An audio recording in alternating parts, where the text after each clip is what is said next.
So with that being said, perhaps we should move on to the next thing, which is a short story from Star Wars Tales issue 14, titled Mythology, which is drawn in a really goofy art style that resembles that portrait drawing you'd see in various cities, including New York. I hope you know what one I'm talking about. Anyways, it consists of Qui-Gon telling Obi-Wan a story about why attachments are forbidden. Basically, long ago, early in the Order's history, there was a master named Shang Troy Thanabo who took in 2 students, both identical twin brothers as his apprentices. They trained under him and all was well. But let me assure you, this, like any story worth telling, is all about a girl. Yeah, you can see where this was going. Both brothers loved this girl, but the younger brother won her affections and the older brother hated that. So since they were identical, and instead of finding someone else, the older brother pretty much posed as a sibling and kissed the girl. Although she realized eventually that it wasn't the younger brother due to noticing a birthmark unique to the older. Then the younger brother comes in the second after,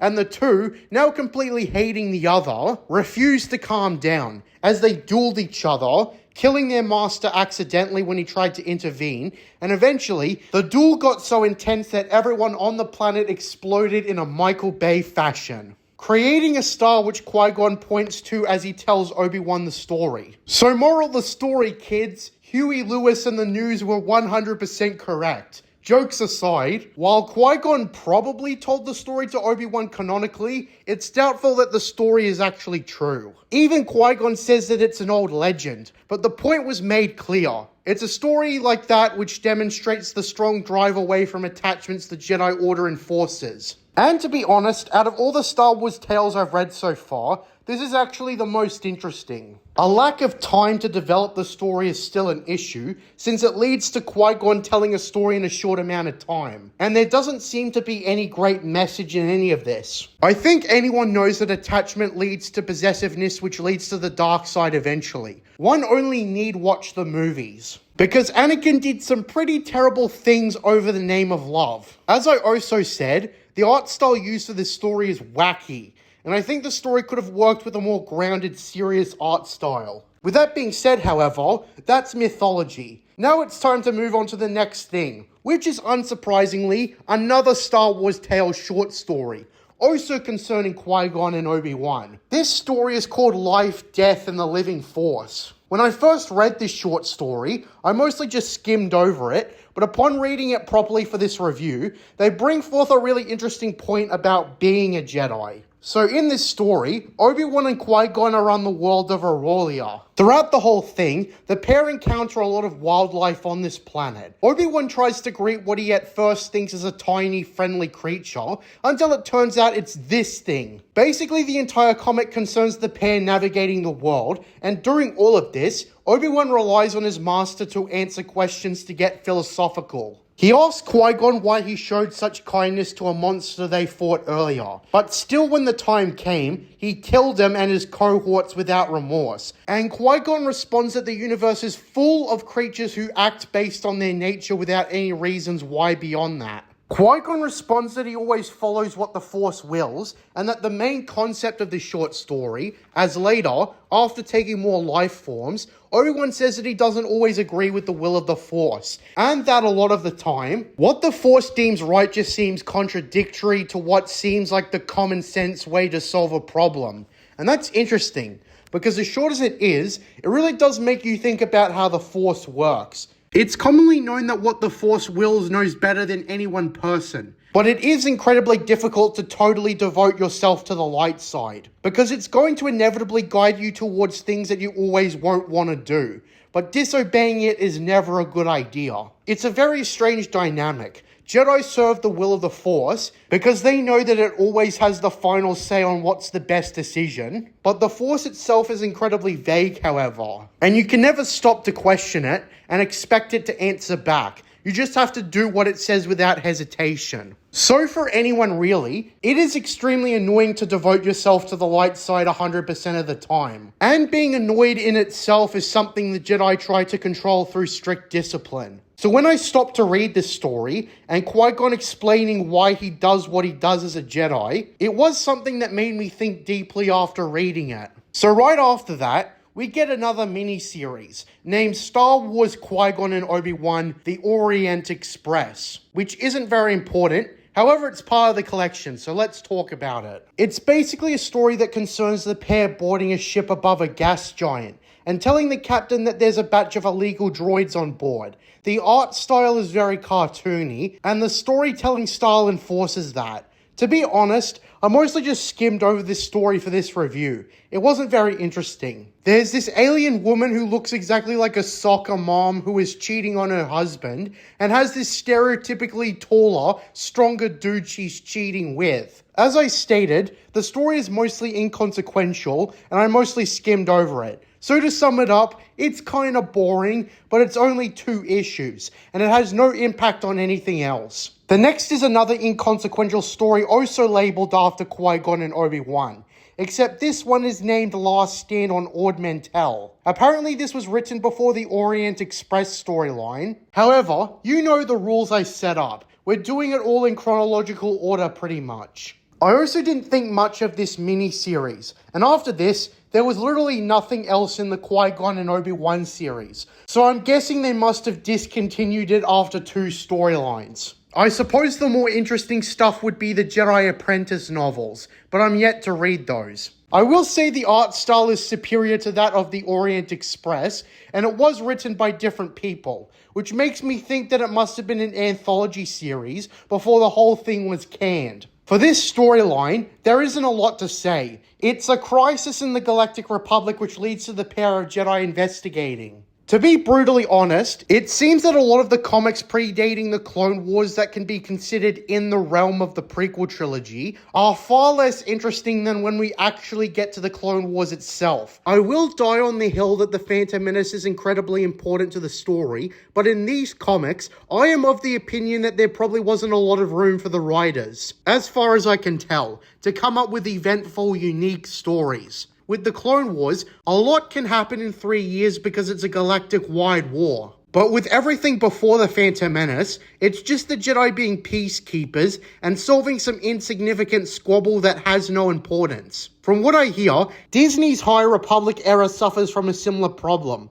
Because what is there to tell in the Republic's golden age? Not much. There's not a lot of high-profile conflicts. So in the stories that are ultimately effective, like the Darth Plagueis novel, doing the years before the Phantom Menace from the perspective of the Sith, where you can see the grand plan coming into fruition, that's interesting. However, uneventful squabbles in the Galactic Republic are not. The Phantom Menace was the start of the end for the Republic, so that's why it works. So you get the point. Now that I think about it, the comics kept getting more interesting as they progressed. And then they dropped the ball when we get closer and closer to Revenge of the Sith. It's quite amazing. It's kind of interesting reading the compilation of comics, and they steadily improve more and more you read it. So back to Last Stand on Ord Mantell. To quickly summarize it, it's another political spat that Qui-Gon and Obi-Wan have to deal with. This time on Ord Mantell. There's an attempted political assassination at the start or something, and to make a long story short,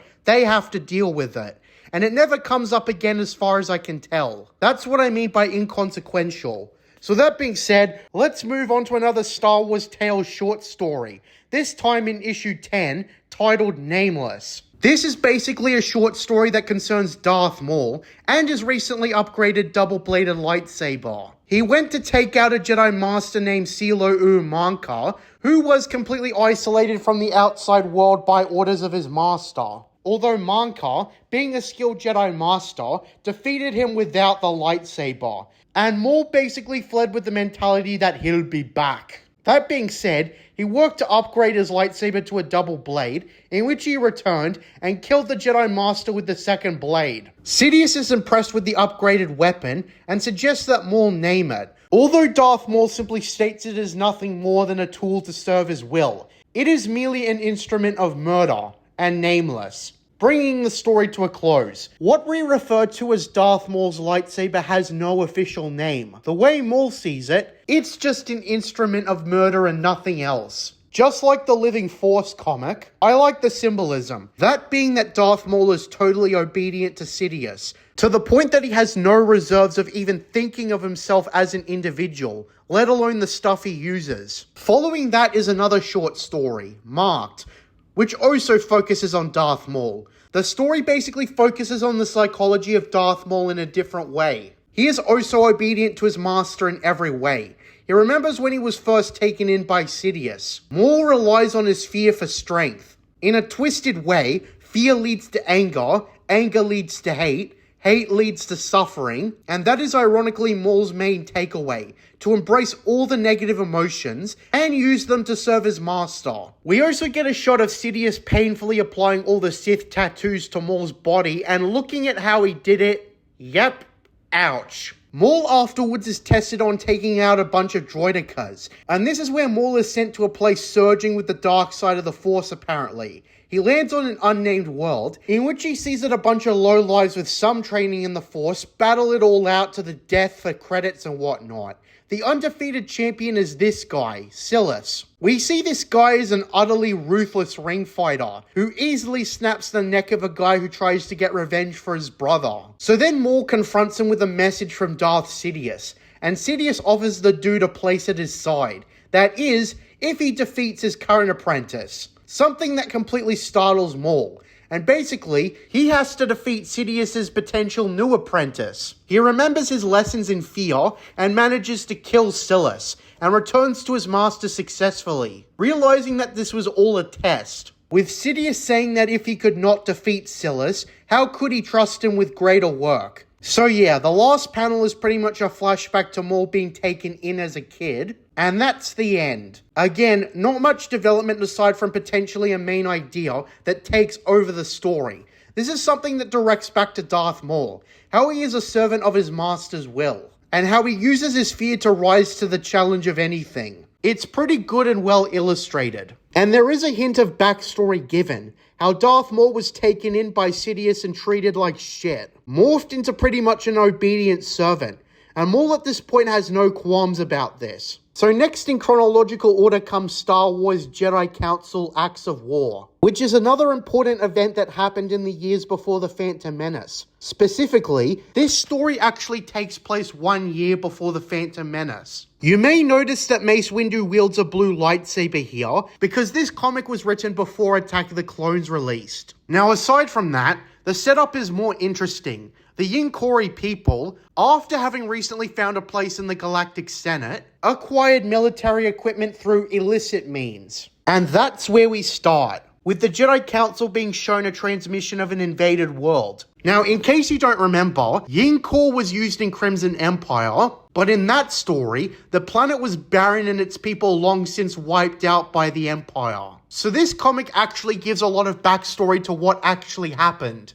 Now, the reason this is more interesting is that this isn't just some pointless squabble that a master and their Padawan can fix, as it's stated that the Jedi already tried that, and their corpses were apparently brought to Chancellor Valorum's chambers completely mutilated. Before they died, the intel they were able to pass through showed that the Yinkori were completely immune to Jedi mind tricks. So yeah, these aliens mean business, and it's an efficient way to set up the threat. This is something that requires full Jedi attention. Meanwhile, we see that Darth Sidious orchestrated the whole thing in a win-win scheme to eliminate threats to his plan to become Emperor. He's pitting the Yinkori against the Jedi. Given the Yinkori's unique ability to resist mind tricks among other things, they must be rid of. But since the Jedi also need to be rid of via the Sith Grand Plan, what better way to solve both problems by having the two go up against each other? If the Jedi defeat the Yinkori, that's a problem solved, and vice versa if the opposite happens. Either way, both will sustain casualties, so it doesn't really matter that much who wins. Sidious will be 10 steps closer to his goal. There is no obvious flaw in his plan. Getting rid of the Jedi ahead of time is a good thing, and part of the Sith manipulation was to turn the everyday person against the Jedi. Darth Maul is very eager to fight the Jedi himself, but Sidious tells him to be patient and to get him Vilmar Grak, a soon-to-be recurring character in Star Wars Republic. We'll be seeing a lot of him in the future. Basically, Sidious contacts Vilmar, and for the sake of this review, let's call him Villy since that's his self-nickname. So Villy is instructed to pretty much oversee the conflict between the Yinkori and the Jedi. Villy speaks in third person throughout all his appearances. It's a characteristic of his, aside from being a typical Deveronian, untrustworthy and mischievous. Anyways, a prominent character in this comic is Master Micah Geert, a member of the Jedi High Council. He tricks Obi-Wan with a cup-moving game, and Qui-Gon later reveals to him that almost every Padawan was fooled by Master Geert's magic trick. Why do I bring this up? Well, I suppose it characterizes Geert quite a bit. He comes across as a more laid-back Jedi, but not as laid-back as, say, Kit Fisto would be. One pet peeve I have with his appearance, however, is that he looks like he has a fat face. And it's like, Jesus Christ, dude, you should lose some weight. And since Jedi are commonly physically fit, it's startling that he looks like he eats McDonald's. I criticize Thrawn and Ahsoka for being the same. So since the Yinkor conquest is a matter of all the Jedi to intervene, Mace decides to split everyone into 3 teams. Saesee Tin, along with Qui-Gon and Obi-Wan, will accompany Master Windu to the Yinkori homeworld. Adi Gallia, Eeth Koth alongside some random one-off Jedi is sent to Yeeth, if I'm pronouncing that correctly, while everyone else, including Micah Geert and Plo Koon, go to Yibakor. Since their goal is to find the command center for the Yinkori war effort to cut the bloodshed short, they'll have better luck going to different locations. The Jedi Council members staying behind include Yoda, Yarl Poof, and Oppo Rancisis. The middle one, I'm not surprised because he's a fucking meme character, so of course he stays behind. After Micah plays another trick on a Padawan by blocking a strike with a Cortosis shield, the material that resists lightsabers, they arrive at the system, except the Yinkori attack them immediately. And the Jedi got to evade them. The ship Mace Windu's team took have their shields down, and they maneuver a risky move down onto the planet they're tasked to go. The same follows with Micah's team, and back on Coruscant, the Jedi who stayed behind get the report. Turns out that they don't get to miss out on the fun after all, because a bunch of Yinkori tried to enter the Jedi Temple on Coruscant, and that's actually how the second issue starts, with the infiltration team taking out a Jedi. But as soon as they enter the interior of the temple, the Yinkori are swarmed by all the Jedi. Cutting back to Micah's team, Micah has a clever plan to trick the Yinkori attacking him, and it's quite outside the box. He launches all the escape pods and has the ship flown to both divert attention and make the Yinkori believe that everyone aboarded ship, so they stop targeting the main ship. While risky, it is actually a clever solution to the problem. And I haven't seen this tactic replicated anywhere else, so bravo for clever writing. Anyways, Adi Gallia's team is then presented as going to the only installation on Yeethith, only to be ambushed by the Yinkori. Although they're able to call off the attack thanks to pinning Villy, who is leading the group, in their place, they then proceed to contact Micah's group, who have their hands full with more Yinkori, although Plo Koon uses some of the fog and the dust to misdirect the Yinkori. Plo Koon and Micah are also conversing during this part, with Micah and Plo Koon talking snarkily towards each other. Although when asked by someone else, they both state that it's their way of expressing respect towards each other. After that, we cut to the Jedi Temple, where it's reported that approximately 2 Jedi were killed, and we see that Yoda is easily able to interrogate one of the apprehended attackers. We get a demonstration when the Yinkor tries to quickshot Yoda, and a Jedi actually clings to his defense, only for Yoda to easily take out the guy with a simple wave of the Force. Yoda even comments on this, stating that his heart was in the right place, but he was also clouded by emotion. With all the wise Jedi in the room, however, they piece together that the motive for attacking the temple was not very strong, and they must have been coerced by a third party. And no, this does not mean the Sith have automatically returned, because the mastermind could literally be anyone. I think that's what people don't understand. I should probably stop to say that the Jedi have adequate reason to underestimate the threat of their destruction, because no matter what, the Republic ensured their survival, but when the Republic turned, the Empire turned against them, their vulnerability became clear. Anyways, we see Micah's team right afterwards being cornered, and that's how issue 2 ends. Now, to be honest, it is a little on the nose, with Plo Koon directly saying that this stand could be their last, and given this is issue 2 of 4, that seems unlikely. But straight afterwards, we see with Mace Windu's team that they camp out away from their ship. But the Yinkori have discovered their ship and blown it up. Meanwhile, Micah's team being swarmed are given a rescue by a Republic cruiser, and they all grab onto a rope to escape as the ship flies away. There is a bit where Micah loses his grip, but uses his Jedi skills to fall back down onto the ship. So after this, as Yoda is being informed that one of the strike teams captured a Devaronian as seen earlier, Darth Sidious in his secret room pressures Villy when he sees that his ally has been captured, and has the possibility to spill the beans. Villy tries to shrug it off at how it's just his cousin twice removed. Just a cousin! I'm just a kid! But Villy is forced to get rid of the problem, or face the consequences. So with Micah and Adegalia's team meeting up, they head straight over to Mace Windu's team to back them up. And to make a long story short, the Jedi get swarmed by the Yinkori even with the reinforcements, and several Jedi, most notably Padawans, die. And by the time the issue ends, we see that things look grim. And that's how issue 3 in particular ends. So moving on to the conclusion, we see Chancellor Valorum calling in favors to give sanctions against the Yinkori. He comments to Yoda that he literally had to call in every single favor he ever had in the past 5 years to make this happen. Which might imply that when the Phantom Menace rolled around, all his chips had been cashed out. And thus he was easily usurped by Palps. That's just an inference though. Back to the Mutual Jedi Strike team, the bloodshed is plentiful, and upon returning to inside the ship, they see Villy's cousin trying to send for help, although he had contacted him on a Republic ship, where the Jedi will track the signal. And yeah, the Jedi catch him during all this. Soon afterwards, the Jedi are ambushed by the Yinkori again, and one of them gets a lucky shot on Micah, who ends up mortally wounded. After the ambush is repelled, we get Micah laid down,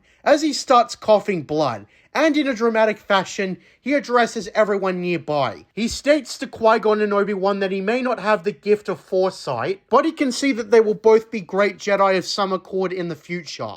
And to Plo Koon, he states that he can't come up with a fitting insult to end their adventures on. He tells all of them to go, in which they find a backup ship. And this is how we learn how Micah goes out when Mace Windu asks the group what happened to Master Geert, in which we see Micah killed the nearby Yinkori in a murder-suicide, by bluffing that he would tell them Jedi secrets. With this, however, Darth Sidious's plan has succeeded, and Chancellor Valorum tells the Jedi that there will be a force en route to the Yinkori's main base, and to make a long story short, they finish off the Yinkori, and in the aftermath, retrieve the bodies. And Darth Sidious meanwhile states that the Jedi gave him exactly what he wanted, and they didn't even know it. Darth Maul states he was eager to take out the Jedi, but Sidious assures him to be patient.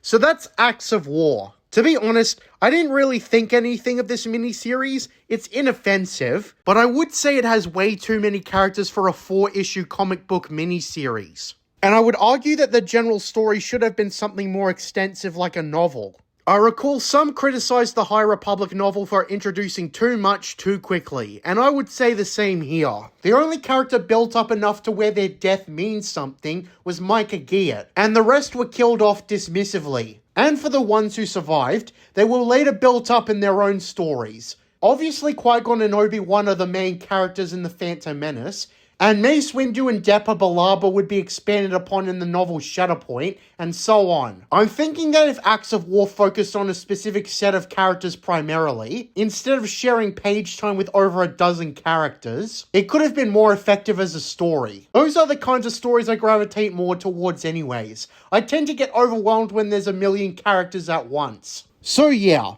After this, we get some Star Wars Tales short stories. One with Villy, and the following ones I can guarantee aren't canon at all, and are sort of drawn like a cartoon. So I don't really see the point of talking about them. And that's the first volume. So far, we've mostly spoken about spin-off comics related to the Prelude to the Phantom Menace. But since a lot of these stories play into each other, since Acts of War will be referenced later on, I wanted to talk about it. Now let's move on to Volume 2 of Rise of the Sith, and then we'll be able to move on to the post-Phantom Menace stories. And fortunately, going into Volume 2, we get straight into the first 6 issues of Star Wars Republic, with the storyline focusing on Ki-Adi Mundi. So here's the very start of Star Wars Republic. First, of course, we get Issue 0, which was meant to promote the first issue.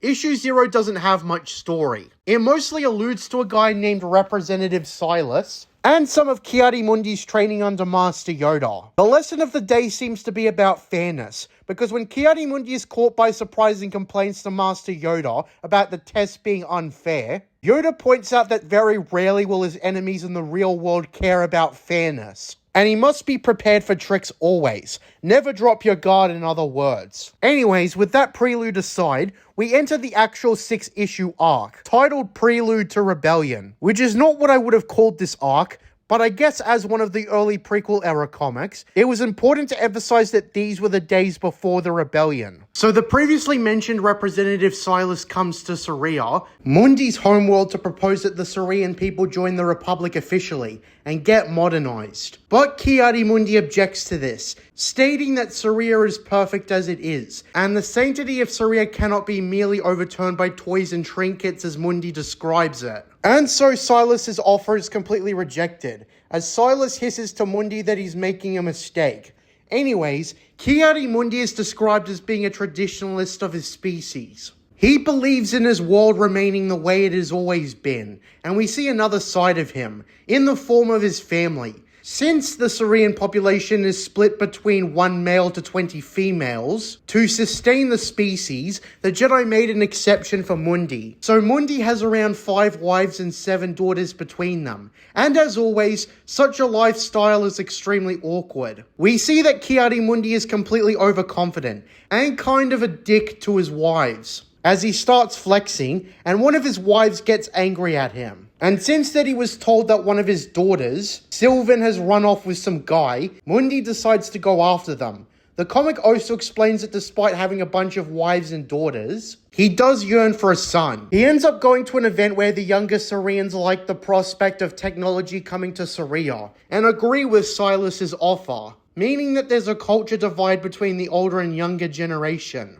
A human named Bron sways the younger Sarians over with his speech, and Ki-Adi-Mundi speaks up from his point of view. But just like the "Shut up, Grandma!" meme, everyone dismisses Mundi's opinion as old Gramps talking about outdated ideals. However, as Ki-Adi-Mundi is being grabbed and forced off, his daughter's boyfriend takes his lightsaber and accidentally stabs someone with it. And as he flees the scene, the blame is placed on Ki-Adi-Mundi. And that's how they close issue 1. So when it comes to the early issues of Star Wars Republic, the artwork is actually kind of mediocre.